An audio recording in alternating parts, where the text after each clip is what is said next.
नमस्कार. हळद रुसली कुंकू हसलं मालिकेमध्ये आज आपण पाहत आहोत आईच्या मायेला आसुसलेल्या कृष्णाला आईची फार आठवण येत असते. झोपेमध्ये आई आई अशी हाक मारत असते. आता दुष्यंतने तिची मनाची हालत ओळखून स्वतः आईची साडी घालून तो तिच्या उशाजवळ बसतो. तिचं डोकं उशावर त्या मांडीवर ठेवतो आणि थोपू लागतो. तिला आईची माया मिळाल्यासारखं वाटू लागतं आणि ती गाढ झोपी जाते. आता हे काही कृष्णाचं सू गौतमीला काही पाहावेना. तिने एक सुडाचा प्लॅन केला आहे. सुडाच्या भावनेने तिने आता कृष्णाला इलेक्ट्रॉनिक असा शॉक द्यायचं ठरवलेलं असतं. तिने 2-3 वायरी तिथे खोलून पाण्यामध्ये टाकलेले असतात आणि पावसामध्ये तिचं काम असतं. तिथे ती गेलेली असते. पाणी डोक्यावर पडत असतं तर दुष्यंत तिचं डोकं ओलं होणे म्हणून पातेलं डोक्यावर पालथे घालतो आणि तिला त्या बाजूला घेऊन जात असतो.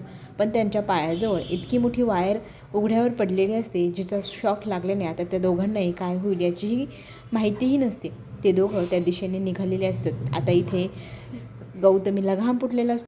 हा प्लॅन कृष्णाचा जीव जावा म्हणून होता, पण त्याच्यात दुष्यंतचाही जर गेला तर आपल्याला बाजवाई जिवंतच ठेवणार नाही.